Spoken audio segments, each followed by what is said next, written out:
The Woman in the House Across the Street from the Girl in the Window is an 8-episode Netflix series which premiered 28 January 2022. Yes, that is the title.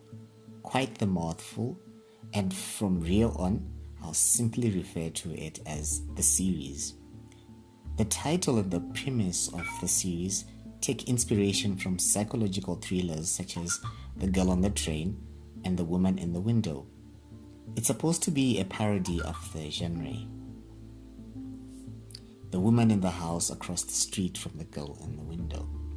The premise of the story follows a suburban woman struggling with heartbreak, grief, and agoraphobia who uses alcohol as a coping mechanism, which when coupled with a medication makes her prone to hallucinations. She spends her days watching the world through the window until she sees something in the house across the street. And it's not just the hot neighbor who moved there. The Good. Kirsten Bell, who stars as Anna, delivers an emotive performance that will keep you glued to the series even as you still decide if you should keep watching. The opening scene draws you in with a narration that's a dead ringer for Emily Blunt in The Girl on the Train. My husband used to tell me that I have an overactive imagination, that I drink too much, that I can't let go of the past, that I never wear a coat but complain about the cold. The Bad. It starts off in an intriguing manner, but unfortunately it can't carry the intrigue, which lasts about as long as Kirsten Bell's British accent, which gets dropped in the opening narration. While the series is trying to be a comedy, it doesn't come off as being funny. If I was told something was a parody, I'd expect it to be a whimsical production with a laugh a minute. This series isn't funny, while it may have a few funny scenes. The general subject nature of it make it difficult to find humor in, unless one is inclined to gallows humor.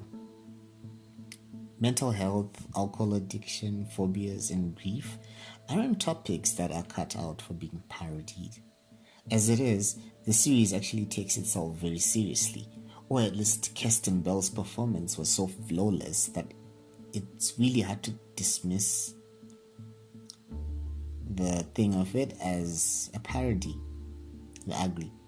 The series struggles with sustaining its comedic elements and keeping a cohesive plot, especially as it builds up towards an ending that becomes a somewhat predictable plot twist, which you might have eliminated thinking, nah, would they really do that? They wouldn't, right?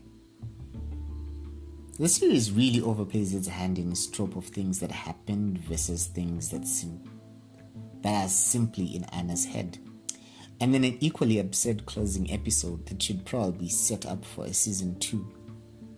But I'm not holding my breath waiting for it.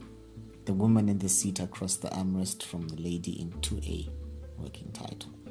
Final thoughts. When I was a few episodes in, I would have greatly recommended it as a must-watch. But after getting to the end, I would say watch it, but without expecting too much of it. I remember that it was meant as a comedy, but lacking feel-good humor. Watch it if you've enjoyed the likes of The Girl on the Train and The Woman in the Window.